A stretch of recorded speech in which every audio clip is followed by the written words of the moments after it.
talk about that name change. What from International Market Centers to ANDMORE and the rebranding. International Market Centers we thought sounded pretty industrial, and we felt we were a lot more than physical market. And we went back to kind of the basics and said, look, our value proposition is putting buyers and sellers together, and we're in a great spot to deliver that value proposition, but we need to do more of it.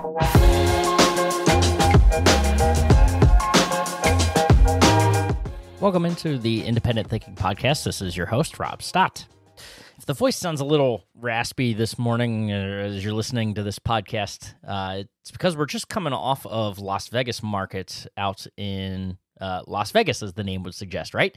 And while we were there, we had the opportunity, you should be sure, if you haven't already, to go check out our F&B events page on the Independent Thinking site, because we had over a dozen, I think 14 in total, interviews with vendor partners from their showrooms throughout the entire World Market Center campus there in Las Vegas, and a really great opportunity to connect with them, see their showrooms, which if you've never been before, it's really a truly incredible experience to be able to walk into these large showrooms that show off an entire line of product for these brands. And we're talking brands of all sizes across all different categories. But in addition to those interviews and those videos that we were able to record, also had the opportunity to invite the president, chairman, and CEO and founder of ANDMORE, the company formerly known as IMC, or International Market Centers, which runs, in addition to Las Vegas, the High Point and Atlanta markets, Mr. Bob Maricich,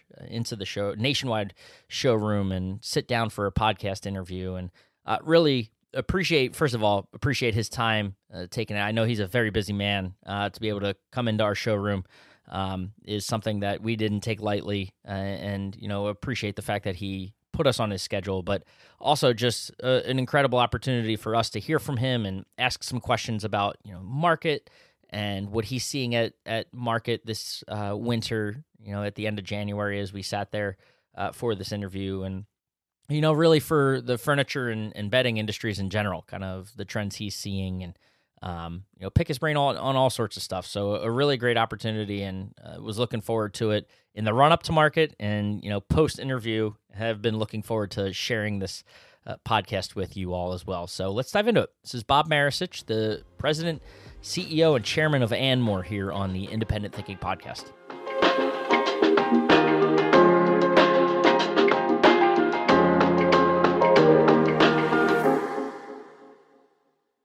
All right, we are back on the Independent Thinking Podcast, and excited right now. We're inside the NMG showroom. Been running around all week here at Las Vegas Market, the Winter Market edition of Las Vegas Market, and we get to kick back and relax. Is it nice to get off your feet, Mr. Bob Maricich? It is, Rob. I've been here since Thursday, right? Even though things opened up formally on Sunday. A lot of standing up on hard surfaces. So we're happy to have you come into the showroom, take a load off, if you will, and just relax for a podcast with us. So we appreciate the time, and I've been looking forward. The one thing I've been looking forward to all week. Great. No, well, I got to start. It's always nice to run into another member of the Robert family. So Bob, right, is what you go by. So was it always? No. My mother called me Bobby. Okay. Hey, same, right? I grew out of it. You grow out of it. Yeah, and then sometimes Bobby, if you stay Bobby your whole life, then you got to be a NASCAR driver or something like that. So. Oh, that's fantastic. Yeah. No, that's awesome. So for those that don't know you, take the chance, introduce yourself, tell them about who you are and your role here at ANDMORE. I'll start at where we are today and then go back. So I'm the chairman and chief executive officer of ANDMORE. I guess I was the founder of International Market Centers when out of foreclosure, World Market Center, we were able to purchase that, and then 16 buildings in High Point and merge 3 businesses that house those 16 buildings with the campus here in May of 2011, and did it with Bain Capital and Oak Tree. A great partnership.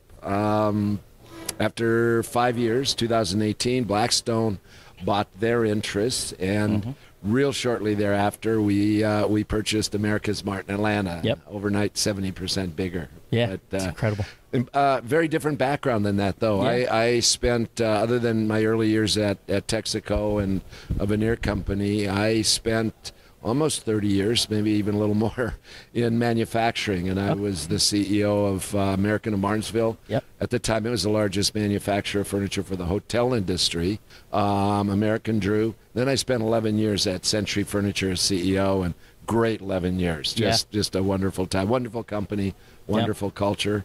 Before saying, look, I want to do something else before the end of my days. So. No, that's awesome. Well, we have seen I'm excited to dive into the background of, the more recent background of ANDMORE and what that'll be, but or what that's become, over the last couple of months.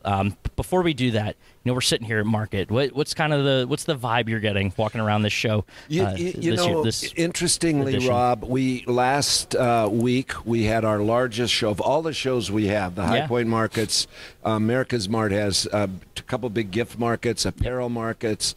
The biggest one is the gift market in January in Atlanta. The attendance was off, but the buying was vibrant, and with the economy being in a dicey place for a long period of time, it was solid. It was strong. First time saw a lot of new product. So coming here, I think it's the same story. I think at the end of the day, attendance will be off some. But I think everybody's going home happy and satisfied. And I think from the nationwide perspective, right? I think about our own prime time and how it relates, and it seems similar, right? But numbers post pandemic, right? Coming back from that, travel had been at what felt like an all time high, but now numbers might seem down, but it's engaging, right? It's the more engaged attendees that are there, right? There to do business, and they seem to be really very interested in doing business. Yeah. The buying power shows up. Yeah. Everybody's focused on how many people, but are you getting the buying power? Right. And I use interior designers as an example. They don't come to market unless they have a project. Mm-hmm. The day of coming for entertainment or tire kicking. Same thing with retailers in general. I mean, if you have no open to buy, why come to a market? Right. And so the people that are here are energized. They're here for a reason. Buyers come to market for one reason, and that's discovery. Yeah. Discovery of product, ideas, and so and then implement it, either buying at market or later, as you know. For sure. And so it feels really good with the way the economy has been the last year. This really is a boost in mood. It's been a interesting thing to follow, right? It just feels like you're hearing one thing reported on expectations, and what actually happens is consumers keep surprising us. They do, so, don't they? It's unbelievable. They do. They do. No, but so what? Obviously, you get the opportunity to walk around all these showrooms and see so many different things. So, is any specific trend or thing stuck out to you as super exciting about the show? I would say it was just the broad, for the first time since 2020, there's been a broad introduction of new product. Yeah. Whether it's outdoor, whether it's motion, whether it's massage chairs, whether it's outdoor grills. Yeah. There's just a lot of what's new. And that, I think, is exciting. Yeah, for sure. We can, again, I'll relate to that. Walking around these showrooms, picking up the interviews for our members. We do our Las Vegas Market live production here. It felt like everyone had something new. We stopped in, 14 different showrooms. And sometimes, we've done this for a couple of markets. And, sometimes there is, sometimes there isn't. But it felt like every single one of them had something new. And they were excited to get in front of a camera, get in front of people that are here and describe it all and share it all. And, of course, this is, as you know, Rob, a major market for the sleep industry. Yep. And so the innovation going on with sleep products is really amazing. Have you been by Legends? I have not. No. Okay. You want to talk about innovation? They had we've seen mattresses with massaging features and things. Sure. They've done something with a base that has it's almost like haptic feedbacks. If you're familiar with virtual reality and the technology of making it feel like you're, talk about an immersive mattress. 2 words I never thought I'd put together. It's innovative for sure. Well, I will go check it out. We all could use a good night's sleep. It's unbelievable. But no. So unique stuff, right? You mentioned economy. Does does what you've seen at this show do anything to tell you kind of about the current state of the furniture industry? Yeah, it reinforced where we thought the world was, and I'll give two conflicting data points that have come together, I think. Mm-hmm. One is if you look at and recently published just the third quarter imports of furnishings from China and Vietnam. In the second quarter, imports from China were down 37%. Wow. Big number. Yeah. Vietnam, 32%. Even Mexico down 10%. They just released the third quarter numbers. It improved slightly, but like 28% down, right. 26% down. And then we monitor real closely consumer consumption. And that's been down the last 6 months from, say, -5% to -12%. Sure. Changes weekly. Yep. So you go, what's going on there? I think we all got wrong last year that the inventory glut is pushed through the system. Right. It hasn't. Right. The only way you can explain that discrepancy is the fact that there's a lot of inventory still being burned off at retail. Interesting. No, that's it goes to the fact that we haven't been able to really get a grasp on this, like the current state of things, right? Yeah.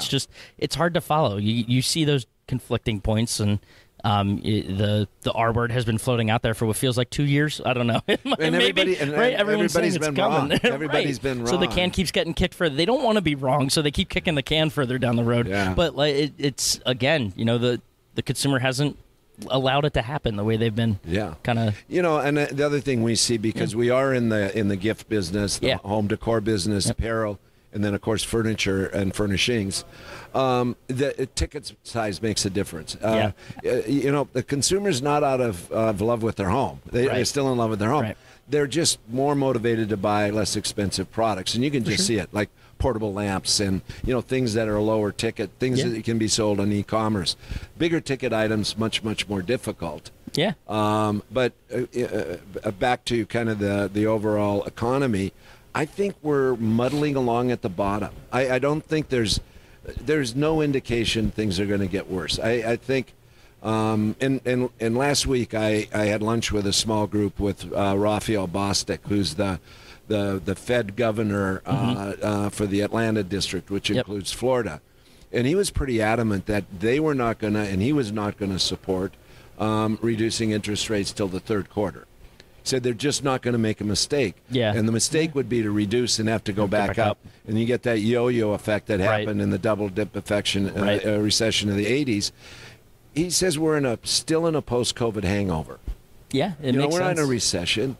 And so I think this muddling along the bottom, if people got their inventories in good shape, if they've got their costs in line, they're going to make the best of it. And then hopefully third quarter, fourth quarter, we're going to see some green shoots.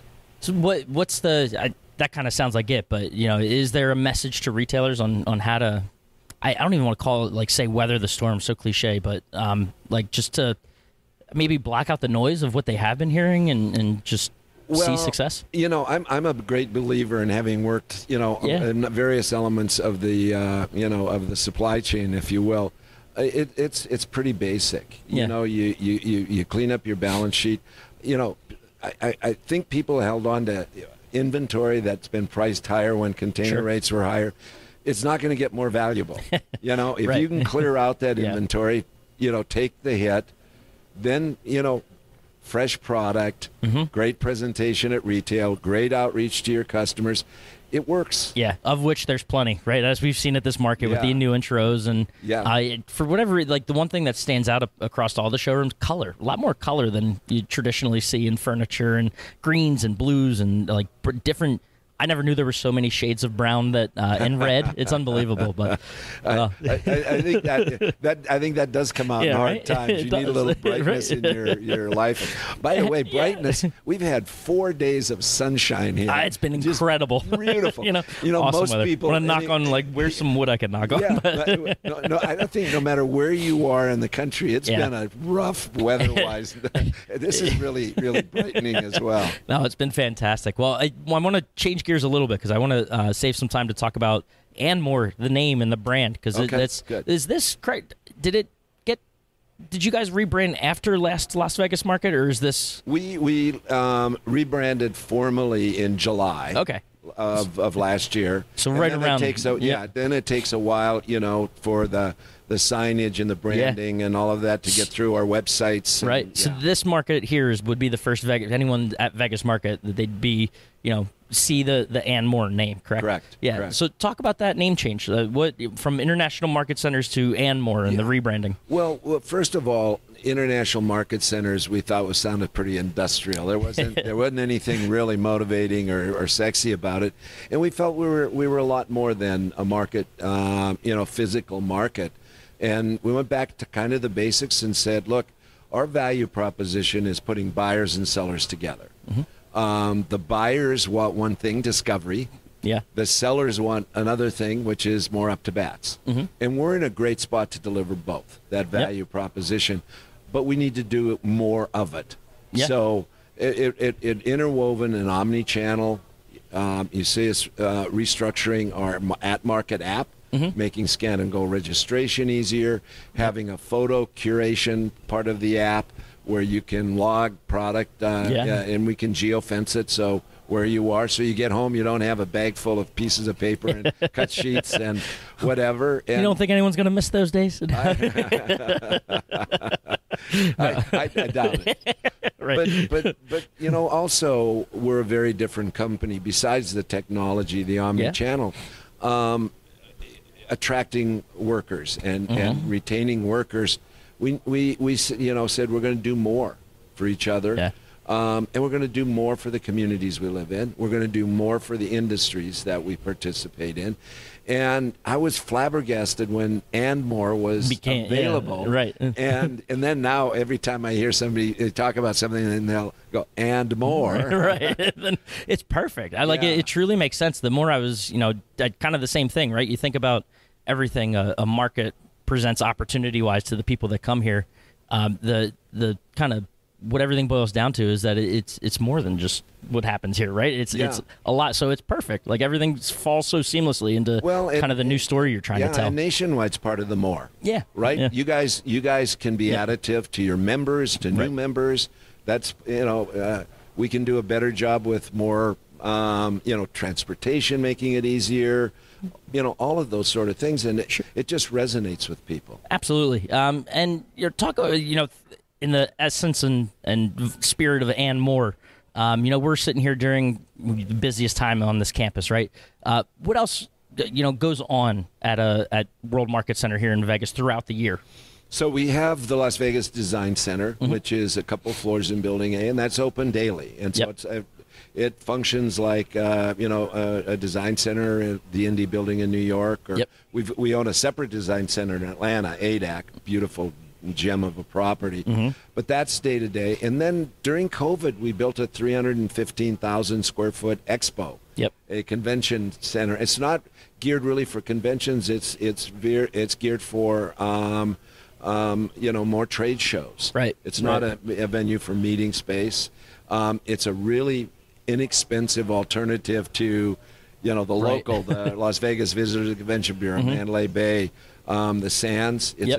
It's at a unique size. It's big enough where we have a rodeo there. We have a national volleyball tournaments where it's lined that's up incredible. and so that has added a vibrancy to the day-to-day part of campus. And then those with a permanent lease here, I mean, they can use their showroom for sales meetings, for special events, bring customers in, and so there's more activity than just 10 or 12 days a year. Vegas market and more, right? And more. No, it's just it works so well, and it's awesome to be able to talk about the more aspect to what goes on here, because I know we'll be back in just a few short weeks for prime time, and we'll be here March 10th through 13th, but a big part of that, I know, the Jeff Rose and our furniture and bedding team have been putting together a really awesome tour of the property, right? And a bunch of our showroom vendor partner showrooms. So a lot of our members, I think I said it at the top, right? They haven't actually been able to experience a Vegas market,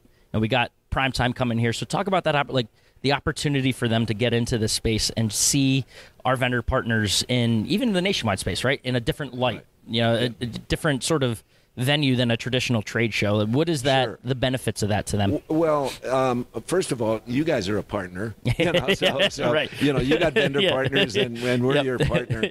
What the trade show is, you're really locked into a small footprint, some multiple of a 10 by 10 booth, right? And most of these companies, that doesn't even begin to tell the story of their trade brand, right, or the breadth of their product line. So if they have a showroom here, and you guys have an effective way of getting them here, those vendors have a much better opportunity to show the breadth of their line, the completeness of the line, and to tell their brand story. So it should be a really symbiotic relationship. It's more right. than just the trade show portion of it. Right.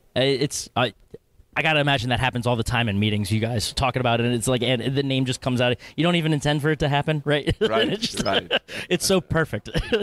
No, but it will be exciting, I think, to see, retailers that haven't experienced the space, because it's almost like you're walking into, right, like specialty retail stores for each of these brands, and getting to see how they would merchandise it and the impact it can have.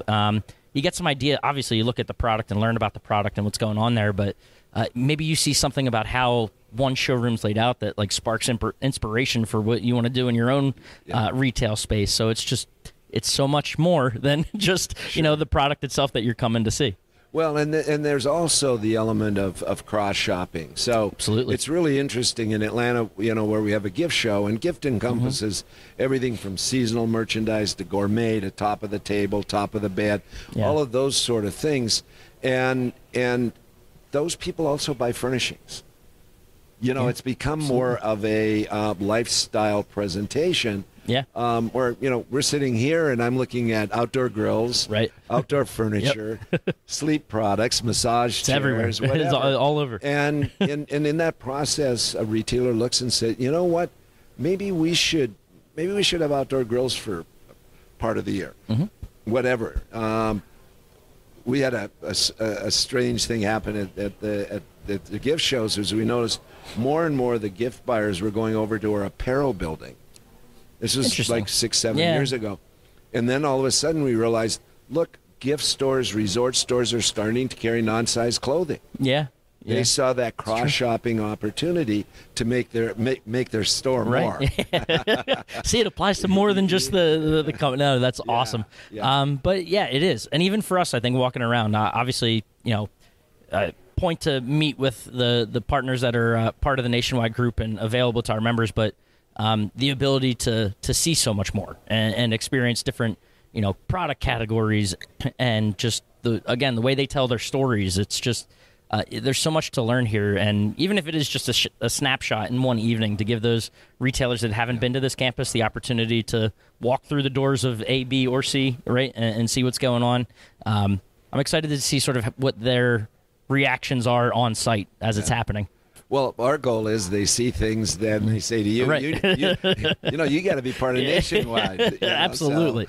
So. No, that's awesome. Well, hey, Bob, we appreciate it. This was a lot of fun to be able to catch up with you and have you in the Nationwide showroom here. And I know it feels like we're only halfway through this thing so far, so we got some time to go. But really appreciate you taking the time and sparing a few minutes with us for a little talk. Well, it's great. Everybody loves talking about themselves, right?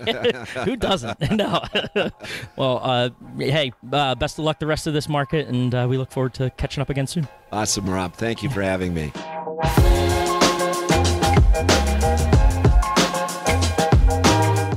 All right, and thanks again to Bob for taking that time, like we said at the top, to sit down, take a load off in the Nationwide Marketing Group showroom, and dive into so many aspects of the ANDMORE brand, the rebrand there, which I think was really intriguing to dive into, but also just the industry as a whole and trends he's seeing, and where this furniture, bedding, and accessories industry is heading in 2024. So appreciate him and appreciate you listening to the Independent Thinking Podcast, and we'll catch you next time.